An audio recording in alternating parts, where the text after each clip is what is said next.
सिकंदर, जो जिद सा स्क्रीन पर नज़रें जुमाए हुए था, सिसकी की आवाज़ से इस तरफ पलटा। 2 मिनट में इसकी भी हवाइयाँ उड़ चुकी थी। तबरेज़ अलग परेशान हो गया था। क्या हुआ अम्मी आपको? तबीयत तो ठीक है ना? सिकंदर ने परेशानी से कहा। हाँ, मैं ठीक हूँ। आंसुओं के बीच बड़ी मुश्किल से इसने बस इतना ही कहा। कहाँ ठीक हैं आप? अगर ठीक हैं तो रो क्यों रही हैं? आपकी बार तबरेज़ ने पूछा था।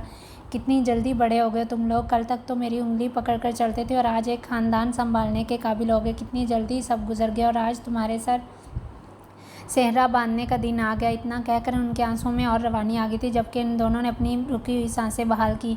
यही वजह थी ना? सिकंदर ने उनके कंधे पर हाथ रखकर जानना चाहा, जिस पर उन्होंने सर को इस बात में जम्बश दी। बोला कुछ नहीं। वो दोनों भाई होंकों की तरह एक दूसरे को देखने लगे। मैं चलती हूँ, तुम लोग बातें करो। थोड़ी देर बाद अपने आंसू रगड़ती आयशानाज़ सिकंदर का कंधा थपक कर एक निगाह तबरेज़ पर डालकर बाहर निकल गई, जबकि वह दोनों फिर बातों में मसरूफ़ हो गए। मगर पहली वाली बात न थी, जल्दी ही राब्ता मुनक़ता कर दिया। कमरे में आकर आयशानाज़ सीधा बाथरूम में घुसी थी। जो बात वो करने गई थी, जज्बात में आकर कह ही ना सकी। ऊपर से आंसुओं की बरसात अलग हो गई थी। बात को मुनासिब मौका पर करने का सोचती वो चेहरा धोकर बाहर आ गई थी और फिर वहाँ से किचन में चली गई ताकि रात के खाने का इंतज़ाम देख सकें। दिन इसी तरह बर्क रफ्तारी से गुजर रहे थे और अब दोनों ख़ानदानों में शादी की तैयारियां जारी थी। आयशानाज़ इंतहाई बेदिली से तैयारियां कर रही थी और अब वो भी मौका की तलाश में थी कि कोई मौका इसके हाथ में आए और वो शादी से इनकार कर दे। मगर अभी तक लाख कोशिशों के बावजूद भी कोई मौका इसके हाथ नहीं आ सका था।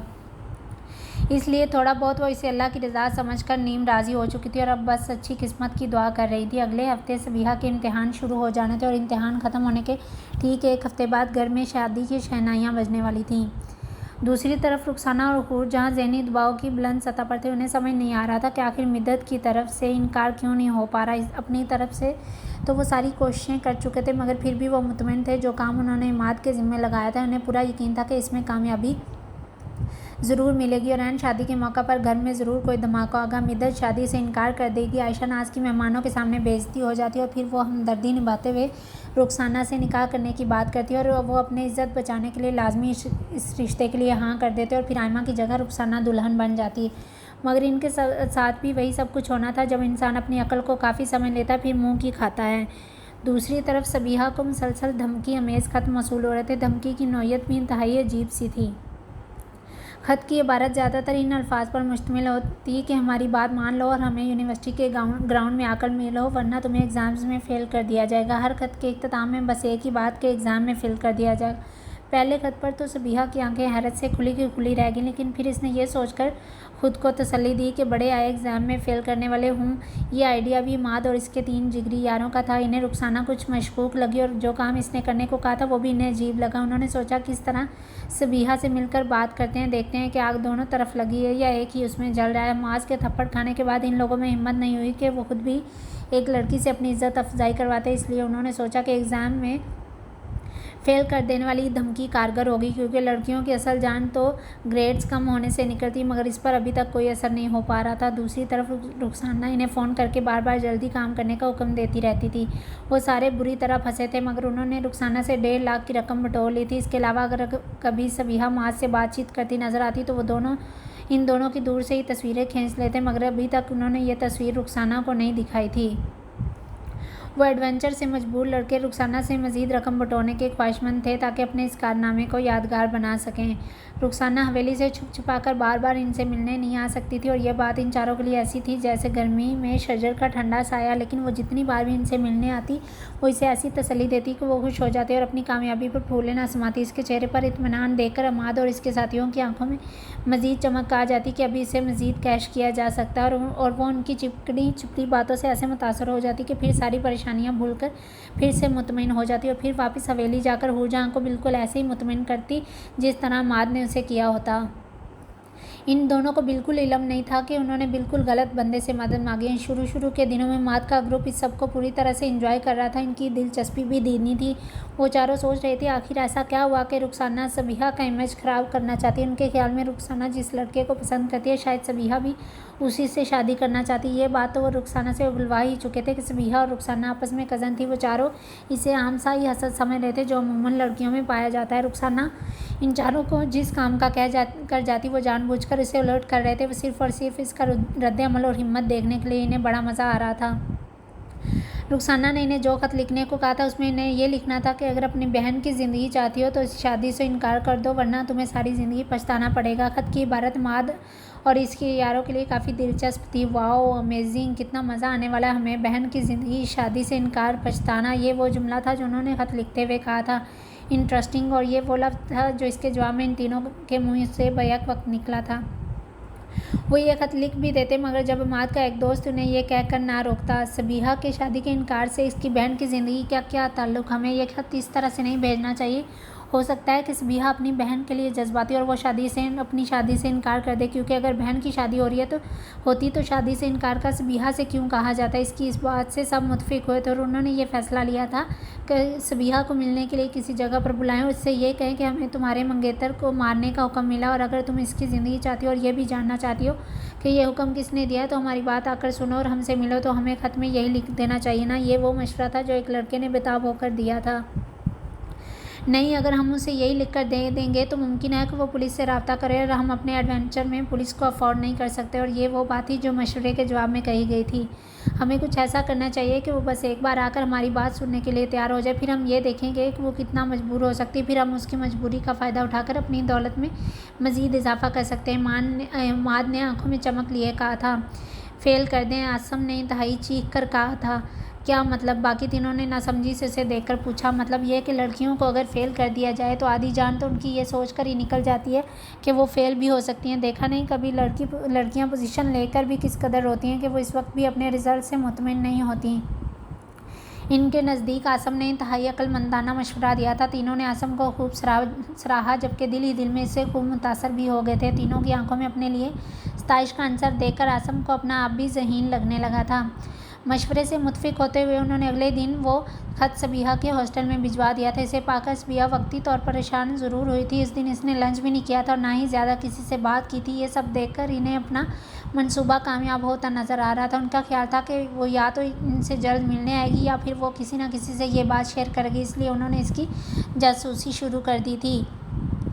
लेकिन वो हमसे मिलेगी कैसे? इमाद ने पूछा। हमें एक लेटर में एक फ़ोन नंबर भी दे देना चाहिए। मशवरा आसम की तरफ से आया। इस बार भी इसे खूब सराहा गया और वो मज़ीद झंडे पर चढ़ता गया। मशवरे को अमली जामा पहनाने के लिए धमकी बमा फ़ोन नंबर सबीहा के पास पहुंच चुकी थी। आखिर कोई मुझसे चाहता क्या? क्यों मुझे फेल करना चाहता है? इस नंबर पर कॉल करूं या नहीं? नहीं, मैं कॉल हरगिज़ नहीं करूंगी। देखूं तो सही, आखिर है कौन जो मुझसे जल रहा है? ये कहकर सबीहा ने खुद को तसल्ली करवा ली थी और फिर इसने इन खतूत को इग्नोर करना शुरू कर दिया था।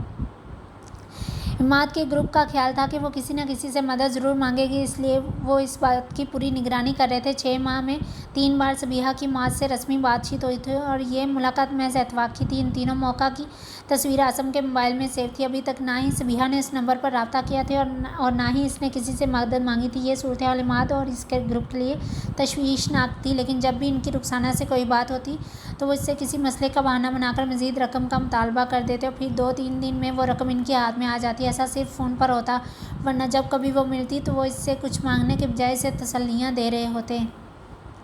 लगता है सबीहा रुखसाना के लिए बहुत ख़ास है, जब भी इसके लिए इतने पैसे खर्च कर रही है। ये वो तबसरा था जो अक्सर हर उस कॉल के बाद करते नज़र आते जिसमें वो इससे रकम का मुतालबा करते थे।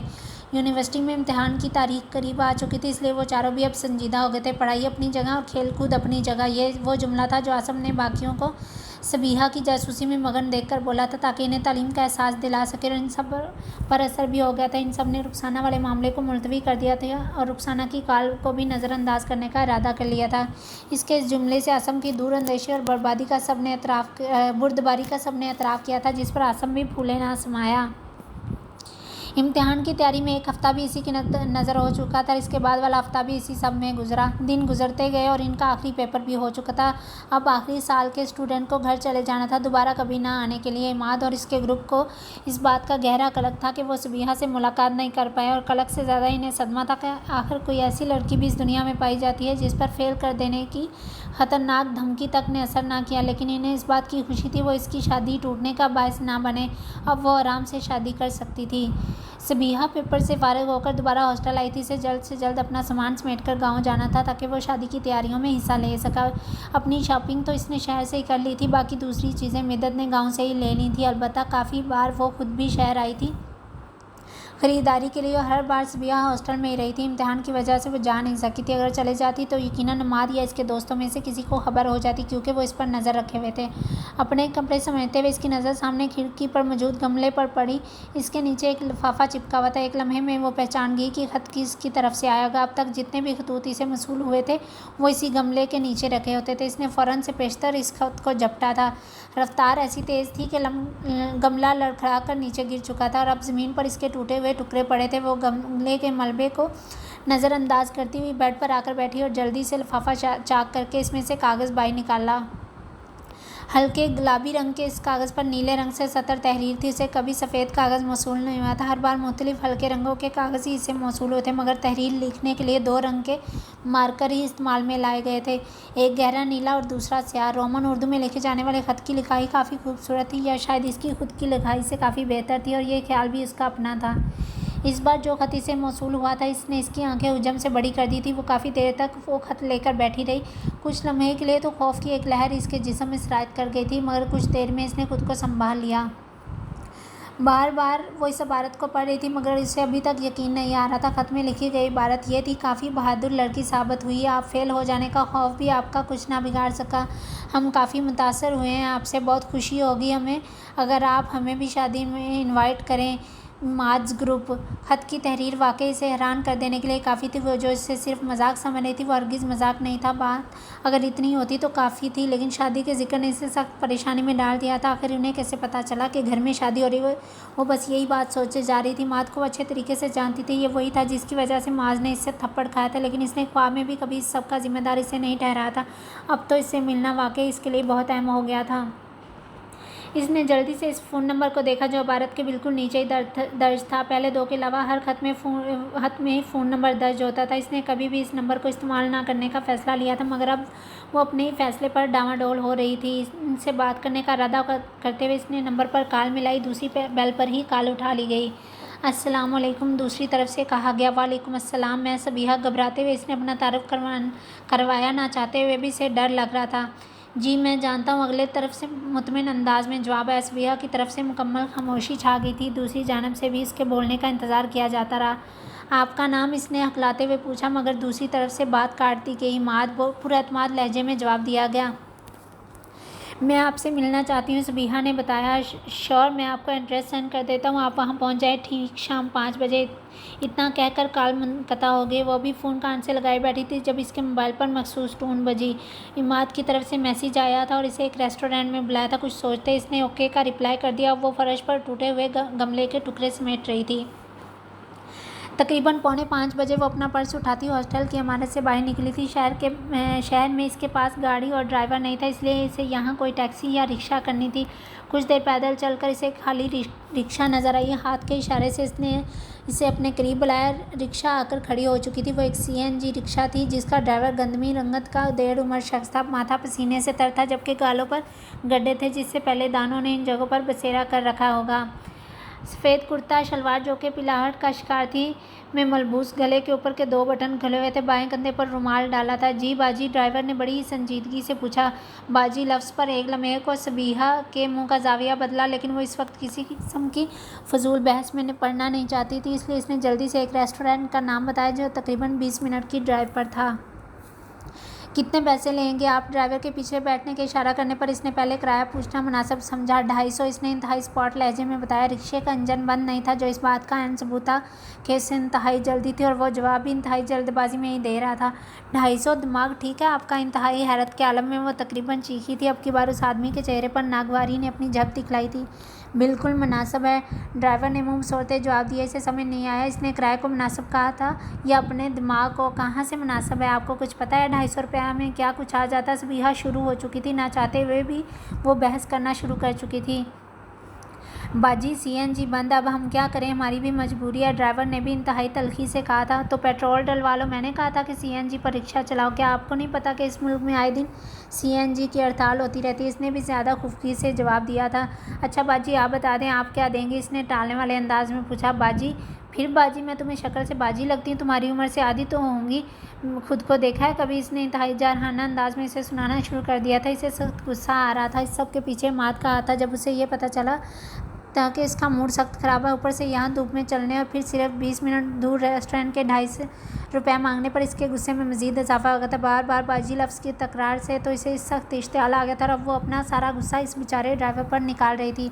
अच्छा ठीक है गुड़िया, आप बताएं आप कितना पैसे देना चाहेंगी? इस लड़की के मूड को ठीक करने के लिए रिक्शा ड्राइवर ने अपनी जानिब से अच्छी कोशिश की, लेकिन इसको बिल्कुल नहीं पता था इसने गलत वक्त और गलत मौका पर बात संभालनी चाहिए और उस पर वही मिसाल सादक आनी थी। आ बैल मुझे मार। वाट? गुड़िया लफ्ज़ सुनकर तकरीबन चीखती हुई अपने पैरों से चप्पल उतारने झुकी थी ताकि इस ड्राइवर के एक लगा सके। इसके तेवर देखकर और नीचे झुकने पर इस ड्राइवर को मौका की संगीनी का एहसास हो चुका था, इसलिए मज़ीद एक लफ्ज़ कहे बगैर वो जन से रिक्शा तकरीबन उड़ाता हुआ भगा कर ले गया। सबीहा जो नीचे झुकी अपने पैरों से चप्पल उतार रही थी, टायरों से उड़ती धूल और धुआं सीधा इसके मुँह में घुसा था, जिससे इसे ज़ोरदार छींक आई थी। बदतमीज़, इसे दूर से जाता देख वो मुँह ही मुँह में बड़बड़ाई थी। सड़क के साथ चलते वो बार बार नज़र उठाकर दूसरी रिक्शा के इंतज़ार में इधर उधर ज़रूर देख लेती। तकरीबन 5 मिनट बाद इसके कदम जवाब दे गए थे। हवेली में शादी की तैयारियों से हूरजहाँ और रुखसाना शदीद बेजार थी। चाहकर भी वो अपनी दिलचस्पी दिखा नहीं पा रही थी। मिद्दत इन पर पूरी तरह नज़र रखे हुए थी, इनकी तरफ से काफ़ी मोहतात भी थी। जब से सबीहा से उनकी बात हुई थी वह इसके मशवरे पर अच्छी तरह अमल कर रही थी। आयशा नाज के घर कुछ भिजवाना होता तो वो भी अकेले जाकर खुद देकर आती ताकि हूरजहाँ को इनके कान भरने का कोई मौका ही न मिल सके। जितनी एहतियात वो कर सकती थी कर रही थी। अपनी सारी ख़रीदारी को अलग महफूज करके रखना, खासकर आयमा की इसकी एक एक चीज़ उन्होंने छुपा कर रखी हुई थी। हत्ता कि तकरीबात में पहनने के मलबूसात का रंग तक किसी के इल्म में न था। एहतियात के दायरे में मुलाजमीन भी आते थे तो सारी चीज़ें उनसे खुफिया रखी जा रही थी। सिर्फ वो मुलाजमा जो इनके साथ होती थी इन्हें वो इस कदर मसरूफ़ रखती कि इन्हें हूरजहाँ या रुखसाना तो जा हवेली के दीगर मुलाजमीन तक से बात करने का वक्त नहीं मिलता। मिद्दत के बेगाना रवैये से रुखसाना अच्छी तरह ज़िद छोड़ रही थी। वो आदत से मजबूर होकर जब भी टो लेने के लिए उनके कमरे में जाती तो इसे देखकर मिद्दत फ़ौरन ही बात का मौजू बदल देती और ये हरकत अब हूरजहाँ के इल्म में भी आ चुकी थी। ये सब हूरजहाँ के लिए किसी धचके से कम ना था। एक तो वो इस शादी से रजामंद न थी, दूसरा इसे सारे मामलात से इस तरह निकाला गया था जैसे मक्खन से बाल। जहाँ इसने ये सोचा था कि वो सारे मामलात में घुसकर इन्हीं छोटी मोटी बातों से ही बदमज़गी पैदा कर देगी, लेकिन इधर तो गंगा ही उल्टी बह रही थी। इसे रंग में भंग डालने का मौका ही नहीं मिल रहा था। आज ही सबीहा को हवेली लौटकर आ जाना था और अमाद की तरफ से कोई तसल्ली बख्श खबर भी सुनने को नहीं मिल सकी थी। 2 हफ्तों से इसका नंबर भी मुसलसल बंद था और जब खुला होता तो जवाब मसूल ना होता। इस वक्त आयमा और मिद्दत दरवाज़ा लॉक किए अपने कमरे में शादी के मलबूसात देख रहे थे, जबकि हूरजहाँ बाहर जली भुनी इधर से उधर चक्कर लगा रही थी। सब कुछ इसे अपने हाथ से फिसलता महसूस हो रहा था, कोई सिरा भी इसके हाथ नहीं आ रहा था। इसी उधेड़बन में वो ऊपर अपने कमरे की जानिब बढ़ गई।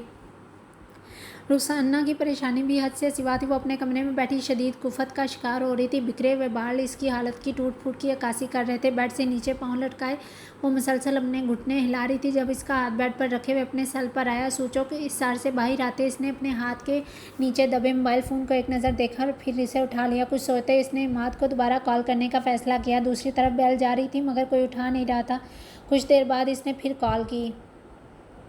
सबीहा के चलते कदम जवाब देने लगे थे जब उसके आगे से एक गाड़ी आकर गुजरी। स्याह रंग की एक बड़ी सी गाड़ी की विंडो कवर्ड थी। अंदर बैठे शख्स का चेहरा देख नहीं सकी थी, अलबत्ता गाड़ी इसे कुछ जानी पहचानी लगी। तभी दरवाज़ा खोलता कोई शख्स ग्रे 3 पीस सूट में मलबूस बाहर निकला। इसकी पुश्त इसकी तरफ थी। एक लम्हे को वो इसकी पर्सनैलिटी में खो गई। अगले ही लम्हे वो शख्स पलटता हुआ इसके सामने आ खड़ा हुआ। सिकंदर भाई सबीहा के मुंह से बेसाख्ता निकला था। अस्सलाम वालेकुम। इसने भारी लहजे में सलाम किया। वालेकुम अस्सलाम। सॉरी मैं आपको सलाम करना भूल गई, इसने शर्मिंदा लहजे में कहा। कोई बात नहीं, आप शायद मुझे इधर देखकर हैरान हो गए। सिकंदर ने खुशबाश अंदाज में पूछा। जी बिल्कुल ठीक कहा आपने सच में मुझे हैरान कर दिया। वैसे आप इधर क्या कर रहे हैं? अपने दिल में चलता सवाल इसने पूछ डाला। मैं तो इधर आता रहता हूँ काम से। वैसे ये मेरा सवाल था। मुख्तसर अपने इधर होने की मौजूदगी वजह बताते हुए इसने इसे टोका। ओ वो मैं रेस्टोरेंट जा रही थी। घबराते हुए इसने सच बताने में आफियत जानी। रेस्टोरेंट? आपको तो गांव रवाना हो जाना चाहिए था। इस वीकेंड पर घर में शादी के फंक्शन शुरू हो जाएंगे। इसने भी अपनी हैरत छुपानी ज़रूरी नहीं समझी। जी वो मुझे पता है, बल्कि मैं आज ही निकल रही थी, लेकिन वो मेरी फ्रेंड्स ने आखिरी बार मिलने का प्लान किया था क्योंकि अब तो पता नहीं हम कब मिलें। बस 1 घंटे में निकल जाऊंगी मैं। गांव 7 बजे लेने आ जाएंगे मुझे। इसने भी मुख्तसर अल्फाज में साथ झूठ मिलाकर बताया। 7 तो बस थोड़ी देर में बच जाएंगे। आपको तो फिर इस वक्त रेस्टोरेंट में होना चाहिए। कलाई पर बंधी घड़ी में टाइम देखते हुए इसने फिक्रमंदी से कहा। मैं जा ही रही थी लेकिन कोई रिक्शे में क्यों जाएंगी? आइए आप आइए, मैं छोड़ देता हूँ। इसकी बात काटते हुए इसने गाड़ी का दरवाज़ा खोल दिया। ऐसे मौका पर इसकी ये पेशकश सबीहा को गनीमत लगी, इसलिए बिला चूँ चुरा किए वो गाड़ी में बैठ गई। अब उनकी गाड़ी रेस्टोरेंट की जानब रवाना थी। शहर के एक पोश इलाके के 4 स्टार रेस्टोरेंट में इस वक्त मामूल के मुताबिक चहल पहल थी। रेस्टोरेंट के साथ होटल भी था, जिसकी वजह से इस रेस्टोरेंट के गार्डन में काफ़ी रौनक थी। बीचों बीच बने स्विमिंग पूल के अतराफ में भी कुछ फैमिलीज़ अपने बच्चों समेत डेरा जमाए हुई थी। शाम के फैलते साय में धीमा सा चलता म्यूज़िक एक अलग ही पुरफुसूम माहौल बना रहा था। रेस्टोरेंट के अंदर जाएं तो कोने में की एक टेबल पर 4 लड़के कॉफ़ी से लुत्फ़अंदोज़ हो रहे थे। बज़ाहिर तो वो ठीक ठाक लग रहे थे, मगर अंदर से काफ़ी झुंझलाहट का शिकार थे। उफ़, कितना टाइम लगाती हैं ये लड़कियां, आसम ने इंतहाई उकताते हुए लहजे में कहा। 5:45 होने को आ रहे हैं और इसका कोई अता पता ही नहीं। माद ने भी अपनी बेचैनी जाहिर की। इससे तो बेहतर था हम ही उसे पिक एंड ड्रॉप कर लेते हैं। आज़म ने इंतहाई तासुफ़े लहजे में कहा। इसका संजीदा अंदाज़ देखकर सबने इसे मुस्तरका घूरी से नवाजा। अभी वो सब सबीहा के आने का इंतज़ार कर रहे थे जब माद के मोबाइल की स्क्रीन चमकी। इसने अपना मोबाइल हाथ में उठा लिया, अलबत्ता इसे रिसीव नहीं किया था। क्या हुआ, उठाया क्यों नहीं, किसका फ़ोन था? आसम ने स्क्रीन के बुझ जाने पर इमाद से सवाल किया। इसके सवाल पर इसके चेहरे पर एक दिलफरेब मुस्कुराहट आई। मोबी कैश, इसने इसी अंदाज में जवाब दिया। आंखों में वाज़ह चमक थी जिसे सबने महसूस की। वाओ, ये लफ्ज़ सुनकर सबके मुंह में बेसाता गोल हुए थे। ये लड़की तो जा रही है, लेकिन हमारा एडवेंचर तो अभी ख़त्म नहीं हुआ ना। आसम ने ज़ूमानी लहजे में कहा। हाँ, इसे थोड़ा और तड़पने दो, सबीहा से मिलने के बाद इसे देखते हैं। माद ने इतना कहकर फ़ोन साइलेंट किया और अपनी पैंट की जेब में डाल लिया। सिकंदर ने गाड़ी सबीहा के बताए हुए रेस्टोरेंट के पास आकर रोकी और बगैर कुछ कहे अपनी तरफ का दरवाज़ा खोलकर बाहर निकल गया। दूसरी सीट पर बैठी सबीहा इंतहाई तज़ब्ज़ुब का शिकार थी। वो हरगिज़ सिकंदर को रेस्टोरेंट के अंदर लेकर नहीं जाना चाहती थी, लेकिन उसके उतरने जाने पर मजबूरन इसे भी बाहर आना पड़ा।